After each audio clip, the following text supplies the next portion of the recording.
তখন গভীর। অরিন্দম ট্রেন থেকে নেমে হাঁটতে শুরু করে।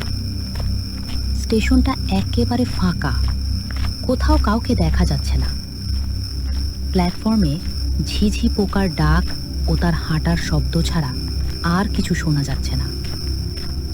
বাতাসে কেমন যেন একটা স্যাঁত স্যাঁতে ভাব।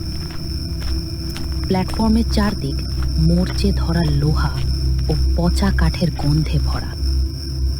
এটাই কি নিশিতপুর স্টেশন? বোর্ডটা তো ঠিক মতো পড়া যাচ্ছে না। ট্রেনটা কয়েক মুহূর্ত দাঁড়িয়ে থাকার পর আবার হুইসেল দিয়ে দ্রুত গতিতে অন্ধকারের মধ্যে মিলিয়ে গেল। ভয় পাওয়ার কিছু নেই, এটা শুধুমাত্র একটা পুরনো স্টেশন। মামাবাবু বলেছিলেন স্টেশন থেকে বেরিয়ে পূর্ব দিকের রাস্তা ধরে একটু হাঁটলেই নাকি তার বাড়ি পৌঁছানো যাবে। ফোনের নেটওয়ার্কও নেই যে মামাবাবুকে ফোন করে বলি কাউকে পাঠাতে স্টেশনে। এই বলে অরিন্দম একটু বিরক্তির সাথে টিকিট ঘরের দিকে এগোতে লাগলো। এগোতে এগোতে সে লক্ষ্য করে প্ল্যাটফর্মের বেঞ্চগুলো এদিক ওদিক উল্টে পড়ে আছে, যা দেখে মনে হচ্ছে এই স্টেশন বহুদিন পরিত্যক্ত। মানুষ তো দূরের কথা, কোনো পশু পাখিও আসেনি। টিকিট ঘরের কাছে গিয়ে জানলা দিয়ে একটু উঁকি মারতেই সে স্তব্ধ হয়ে যায়, কারণ টিকিট ঘরের ভেতরটা পুরো কালো অন্ধকারে ভরা।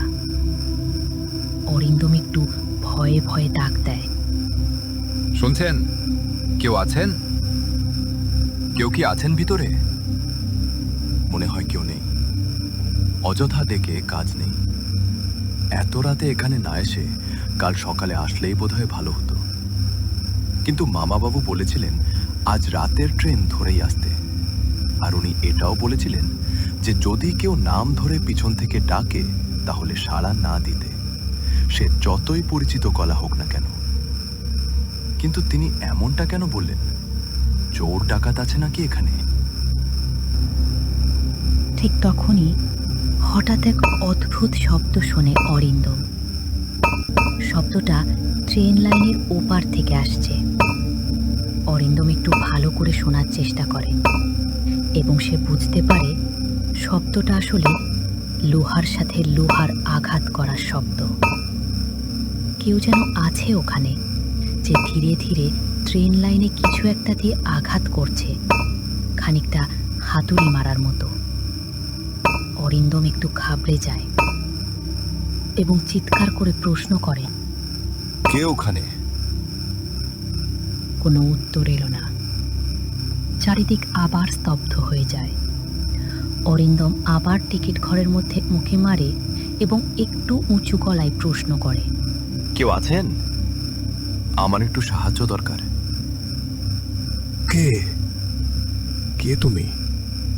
এত রাতে এই স্টেশনে কি করছো? এটা শোনা মাত্র অরিন্দম একটু পিছিয়ে যায় এবং মনে মনে চিন্তা করে, এতক্ষণ তো ভিতরে কেউ ছিল না, তাহলে এটা কার গলা? আর গলাটা এত কাছে শোনাচ্ছে যেন মনে হচ্ছে এই জানলার পাশেই কেউ রয়েছে। সে যাই হোক, তবু তো কারো একটা গলা পাওয়া গেল। যাক বাবা, আমি আর একা নেই, আরো কেউ রয়েছে এখানে। বৃদ্ধটি কোনো উত্তর না পেয়ে আবার প্রশ্ন করে, বলো, কে বাহিরে? আর এত রাতে এই নির্জন স্টেশনে কি করছো? অরিন্দম ধীরে ধীরে উত্তর দেয়, আমি অরিন্দম মুখার্জি। আমি এই স্টেশনে প্রথমবার এসেছি, তাই বাইরে যাওয়ার পথ খুঁজছি। কিন্তু আপনি কে? আপনি কি এই স্টেশনের স্টেশন মাস্টার? বৃদ্ধ লোকটি অরিন্দমের কথায় উত্তর না দিয়ে আবারও তাকে প্রশ্ন করল, তা কোথা থেকে আসা হচ্ছে? আর এই গভীর রাতে কোথায় বা যাওয়া হবে? আমি কৃষ্ণপুর টাউন থেকে আসছি মামার বাড়ি যাওয়ার উদ্দেশ্যে। আমার মামা অর্থাৎ হরিনাথ ঘোষ, তিনি এই গ্রামেই থাকেন। আমি তারই বাড়ি যাব। এটা শুনে বৃদ্ধ লোকটি কোনো উত্তর দেয় না। ঠিক এমন সময়ে অরিন্দম অনুভব করে প্ল্যাটফর্মের বাতাসটা কেমন যেন ভারী হয়ে আসছে, আর কে যেন তার পিছনে এসে দাঁড়িয়েছে। অরিন্দম পেছনে ঘুরতে যাবে ঠিক ওই সময় বৃদ্ধ লোকটি একটু গম্ভীর গলায় তাকে বলে, পিছনে তাকিও না, একদম না। বৃদ্ধের এরকম আচরণ দেখে অরিন্দম একটু ঘাবড়ে গিয়ে বৃদ্ধকে জিজ্ঞাসা করে, কেন? কি আছে আমার পিছনে? এত কিছু তোমার জেনে কাজ নেই। তুমি চুপচাপ এদিকে ফিরে দাঁড়িয়ে থাকো, কোনো কথা না বলে। অরিন্দম একটু আশ্চর্য হলো বৃদ্ধ লোকটির এরকম ব্যবহার দেখে। কিছুক্ষণ পর বাতাসটা যখন একটু হালকা হয়, বৃদ্ধ লোকটি আবার অরিন্দমকে প্রশ্ন করে, তা এত রাতে কেন? আসলে আজ সন্ধ্যায় মামাবাবু ফোন করে বলেন যে একটা জরুরি কাজ আছে, আজ রাতে আমাকে আসতে হবে, তাই এত রাতে আসা। কিন্তু এখন বুঝতে পারছি যে এত রাতে এখানে এসে কত বড় ভুল করেছি। কাল সকালে আসলেই বোধহয় ভালো হতো। এসব শুনে বৃদ্ধ লোকটি কোনো উত্তর দেয় না। অরিন্দম আবার বৃদ্ধ লোকটিকে প্রশ্ন করেন, কিন্তু আপনি কে? আর আপনি এত রাতে এই জনমানবহীন স্টেশনে কি করছেন? আপনি কি স্টেশন মাস্টার? আপনি যদি স্টেশন মাস্টার হন তাহলে আমাকে বলুন স্টেশন থেকে বেরোনোর পথটা কোন দিকে? আর আপনি সামনে আসছেন না কেন? বৃদ্ধ লোকটি কোনো উত্তর না দেওয়ায় অরিন্দমের কেমন যেন খটকা লাগলো। সে আবার টিকিট ঘরের মধ্যে উকি মারার চেষ্টা করল, কিন্তু সে এবারেও কাউকে দেখতে পেল না। টিকিট ঘরের ভেতরটা শুধু চাপা অন্ধকারে ভরা। সেই অন্ধকার এতটাই ঘন ছিল যে আলো সেখানে ঢুকতে ভয় পায়। ঠিক তখনই আবার বৃদ্ধটি বলে উঠল, তুমি বৃথা চেষ্টা করছো, তুমি আমাকে দেখতে পাবে না। অরিন্দম একটু রেগে গিয়ে বলে, আপনি কি মশকরা করছেন রাত দুপুরে? এসব বাদ দিন আর বলুন স্টেশন থেকে বাইরে যাওয়ার রাস্তাটা কোন দিকে? দেরি হয়ে যাচ্ছে, আমাকে আবার কাল সকালে শহরে ফিরতে হবে। এই স্টেশন থেকে রাতে কেউ বেরোতে পারে না। রাতের বেলা এই স্টেশন থেকে বেরোনোর সকল পথ বন্ধ হয়ে যায়। আবার মশকরা করছেন? এখন কি মশকরা করার সময়? আমি শহর থেকে এসেছি, এখানকার কিছু জানি না, তাই জন্য আমার সাথে আপনি ঠাট্টা করছেন, তাই তো?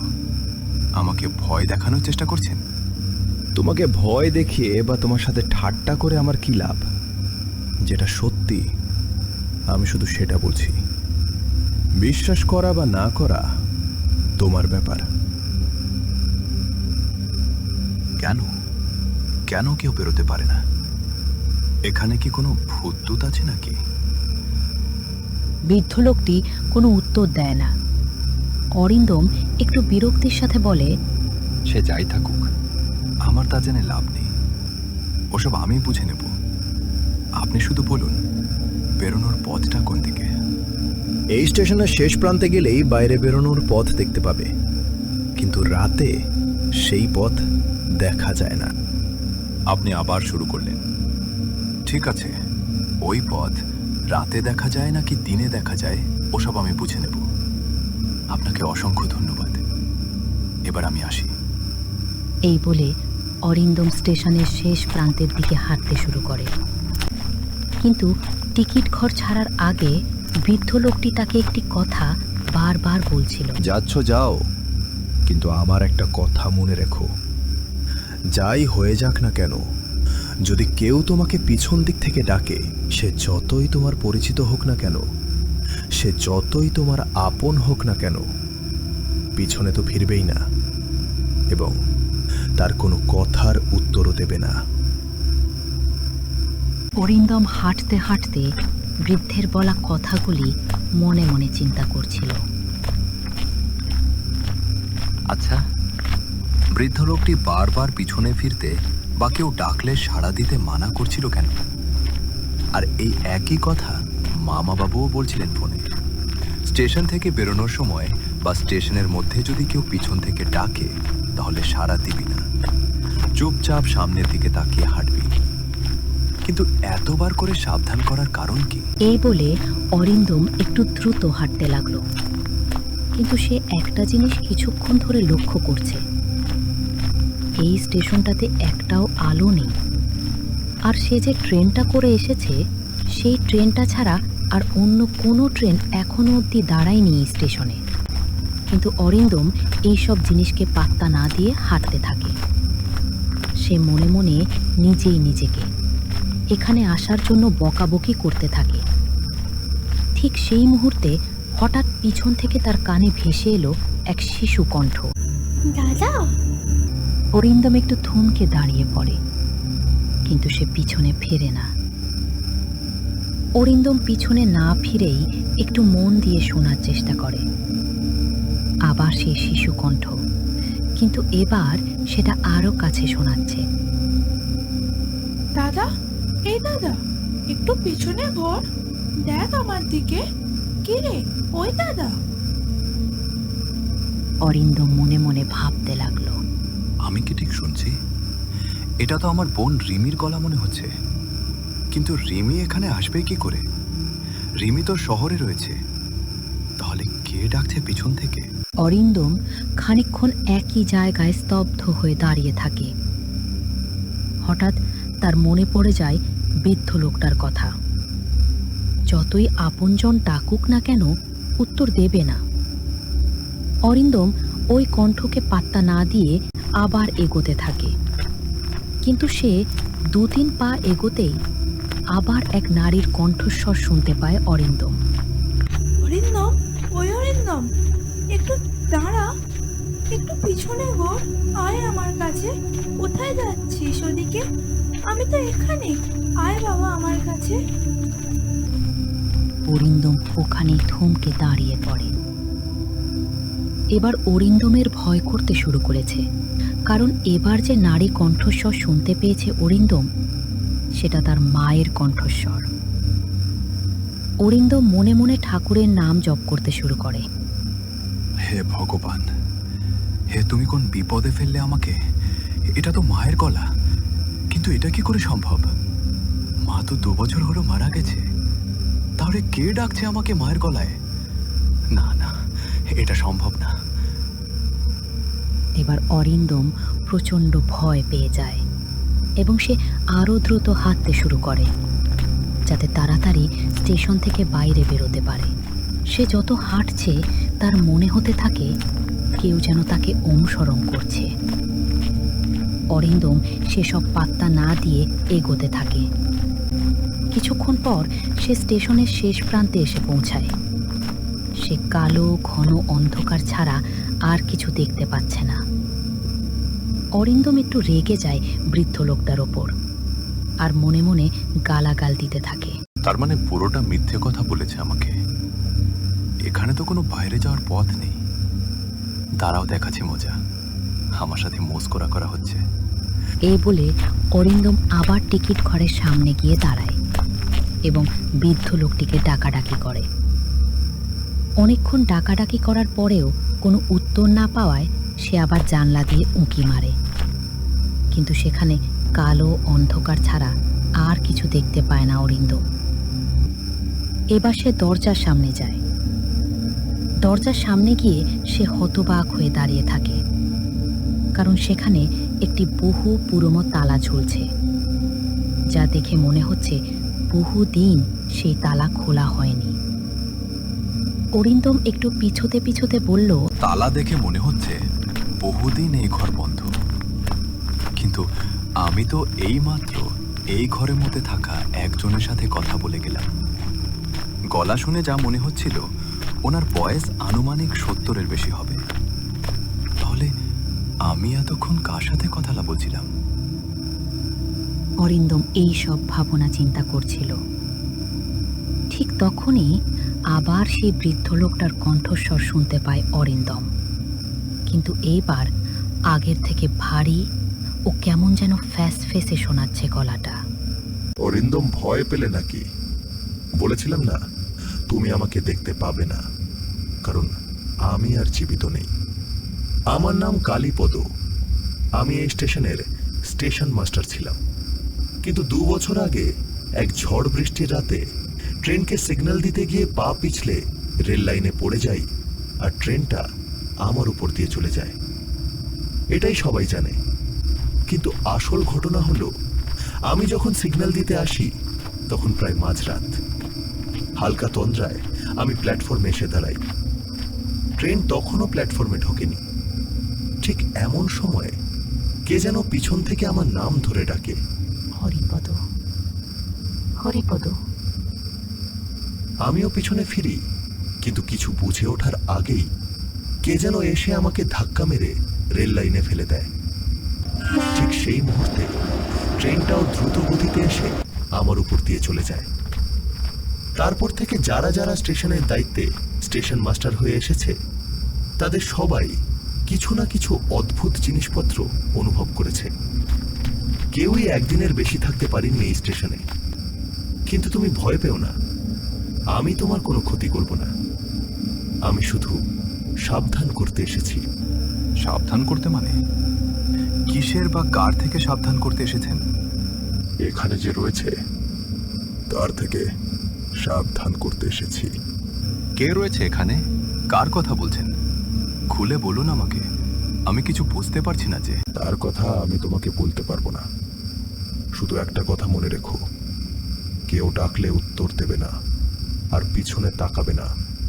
যতক্ষণ না পিছনে দেখবে বা উত্তর দেবে, ততক্ষণ ও তোমার কোনো ক্ষতি করতে পারবে না। কিন্তু যদি একবার পিছনে তাকাও বা ওর ডাকে উত্তর দাও, তাহলে তোমারও অবস্থা আমার মতো হবে। এই বলে বৃদ্ধ কণ্ঠটি মিলিয়ে যায়। অরিন্দম বহুবার ডাকে, কিন্তু কোনো উত্তর পায় না। অরিন্দম বুঝতে পারে কালীপদ খুড়ো চলে গেছে। ঠিক তখনই একটা মহিলার কণ্ঠস্বর ভেসে আসে তার কানে। কণ্ঠস্বরটি ঠিক তার পিছন থেকে আসছে। অরিন্দম, অরিন্দম, একবার পিছনে ফেরো, দেখো আমার দিকে। এইবার অরিন্দমের একটু ভয় লাগতে শুরু করেছে। সে বুঝতে পারে না কি করবে। ভয়ে তার হাত পা ঠান্ডা হয়ে যেতে লাগে। সে মনে মনে ভগবানের নাম জপ করতে থাকে। ঠিক তখনই আবার সেই মহিলা কণ্ঠস্বর ভেসে আসে। অরিন্দম, দেখো আমার দিকে, আমি বড় একা, এসো আমার কাছে, আমার সাথে একটু গল্প করো। অরিন্দম, এই অরিন্দম, কি হলো? এসো। অরিন্দমও ভয় কাঁপতে কাঁপতে দ্রুত পায়ে হাঁটতে শুরু করে স্টেশনের শেষ প্রান্তের দিকে। হে ভগবান, তুমি এখন বিপদে ফেললে আমাকে। এখন আমি কি করব? তুমি কোনো পথ দেখাও আমাকে। ঠিক তখনই অরিন্দমের একটা কথা মনে পড়ে যায়। তার মা তাকে ছোটবেলায় একটি মন্ত্র শিখিয়েছিল আর বলেছিল, অরিন্দম, তোকে একটা মন্ত্র বলছি, ভালো করে মুখস্থ করে নে। যদি কোনো দিন ভূত প্রেত বা যে কোনো অশুভ শক্তির মুখোমুখি হোস, তাহলে চোখ বন্ধ করে 3 বার এই মন্ত্র জপ করবি, তাহলে দেখবি সব বিপদ কেটে যাবে। এই কথা মনে পড়তেই অরিন্দম দেরি না করে জোরে জোরে সেই মন্ত্র পাঠ করতে থাকে। অগ্রং অঘোর ভৈরবায় নমঃ। রক্তচন্দ্র সাক্ষিণে শ্মশান রক্ষকায় অশুভ শক্তি বিনশ্যতু ছায়াদারং নিবৃত্তং ভব। মহাকাল আদেশেন হ্রিং খোং হুং ফট সর্বং শান্তি সাহা।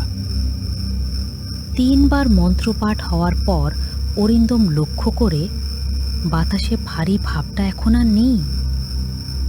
ঠিক সেই মুহূর্তে অরিন্দম আবার সেই বৃদ্ধ কণ্ঠস্বর শুনতে পায়। আজ পর্যন্ত কেউ ওই প্রেতাত্মার থেকে বেঁচে ফিরতে পারেনি। তুমি প্রথম, যাকে ও কিছু করতে পারেনি। আজ তুমি শুধু তোমার মায়ের শেখানো মন্ত্রের জন্য বেঁচে গেছো, কিন্তু ভুলেও আর রাতের বেলায় এই স্টেশনে নামবে না। এখন যাও, ভোর হয়ে এসছে। এখন তুমি বাইরে বেরোনোর পথ দেখতে পাবে। এ বলে বৃদ্ধ কণ্ঠটি আবারও মিলিয়ে যায়। অরিন্দম ধীরে ধীরে স্টেশন থেকে বেরিয়ে সোজা মামার বাড়ি যায় এবং তার মামাকে রাতের ঘটনা সমস্ত কিছু খুলে বলে। তার মামা সব কিছু শুনে ভীষণ ভয় পেয়ে যায়। আমারই ভুল হয়েছে, রাতে তোকে আসতে বলাটা আমার উচিত হয়নি। যাই হোক, তোর কোনো ক্ষতি হয়নি। এর জন্য ঈশ্বরের প্রতি আমি আন্তরিকভাবে কৃতজ্ঞ। কিন্তু তুই যে প্রেত আত্মার মুখোমুখি হয়েছিলি, ও সাধারণ প্রেত নয়, খুবই ভয়ঙ্কর এক প্রেত আত্মা। ওর থেকে আজ পর্যন্ত কেউ বাঁচতে পারেনি। আচ্ছা মামাবাবু, ওই স্টেশন আর ওই প্রেতাত্মার সম্পর্কটা কি? কে ওই প্রেতাত্মা? আর রাতে কেউ ওই স্টেশন থেকে বেরোতে পারে না কেন?